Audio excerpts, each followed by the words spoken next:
நாம் இன்னைக்கு காட்டு மிருகங்களை பற்றின கதை பார்க்க போகிறோம். ஒரு அடர்த்தியான காட்டில் ஒரு ஒட்டகச்சிவிங்கி நல்லா சாப்பிட்டுக்கிட்டு விளையாடிட்டு ஜாலியாக இருந்துச்சு.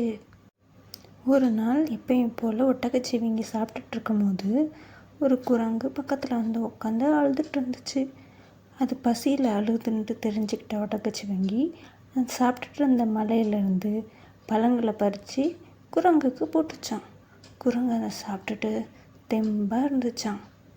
குரங்குக்கிட்ட ஏன் உனக்கு பசிச்சிச்சு, நீ இருந்த இடத்துல சாப்பாடு இல்லையான்னு கேட்டதுக்கு, மழை ரொம்ப நாளாக இல்லாததுனால காடு ஃபுல்லாக வறண்டு போச்சனும், சாப்பாடு எங்கேயுமே கிடைக்கலனும், ஒட்டகச்சிவிங்கி ஹைட்டாக இருக்கிறதுனால அது மரம் உச்சியில் இருக்கிற கிளையெல்லாம் பறித்து சாப்பிடுதுன்னு சொல்லிச்சு.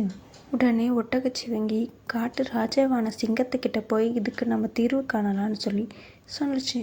உடனே 2 பேரும் காட்டு சிங்கத்தை பார்க்க போனாங்க. 2 பேரும் நடந்தே போய் சிங்கத்தை பார்த்தாங்களாம். காட்டோட நிலைமையை சிங்கத்துக்கிட்ட எடுத்து சொன்னாங்களாம். சிங்கமும் நடக்கிறது எல்லாத்தையும் புரிஞ்சுக்கிட்டு இதுக்கு ஒரே தீர்வு, எல்லாரும் சேர்ந்து அடர்த்தியான காட்டுக்கு போகணும்னு சொல்லிச்சான். இதை பக்கத்தில் இருந்த கழுகும் கேட்டுட்டு இருந்துச்சு. உடனே கழுகு போய் எல்லா மிருகங்களையும் ஒரு இடத்துக்கு வர சொல்லி கூட்டிகிட்டு வந்துடுச்சு. எல்லா மிருகங்களும் ஒரு இடத்துக்கு வந்து ஆஜரானாங்க. ஒட்டகச்சிவிங்கி அவங்கக்கிட்ட நம்ம இப்போ இருக்கிற காடு மழை இல்லாததுனால வறண்டு இருக்கிறதாகவும், அதனால் நம்ம வேறு ஒரு அடர்த்தியான காட்டுக்கு போகணும்னு சொல்லிச்சு. ஒட்டகச்சிவிங்கி சொல்கிறத சரின்னு புரிஞ்சுக்கிட்ட எல்லா மிருகங்களும் ஒட்டகச்சிவிங்கி கூட வேற ஒரு காட்டை தேடி போயிட்டு இருந்தாங்க. போகிற வழியில் திடீர்னு வெயில் சூடு அதிகம்னால எல்லா மரங்களும் பற்றி எரிய ஆரம்பிச்சிடுச்சு. காட்டுத்தீ பரவ ஆரம்பிச்சிடுச்சு. உடனே எல்லா மிருகங்களும் பயந்து ஓட ஆரம்பிச்சிடுச்சு. காட்டுத்தீ அதிகமாக மேகமெல்லாம் இருட்டாகி மேகம் ஒன்று சூழ்ந்து மழை துளி பெய்ய ஆரம்பிச்சிருச்சு.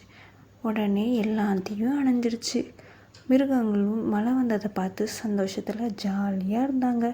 அதுக்கப்புறம் எல்லா மிருகங்களும் அந்த காட்டிலேயே ஜாலியாக வசிக்க ஆரம்பிச்சிட்டாங்க. அவங்களுக்கு அதுக்கப்புறம் சாப்பாட்டுக்கும் எந்த பிரச்சனையும் இல்லாமல் இருந்தாங்க.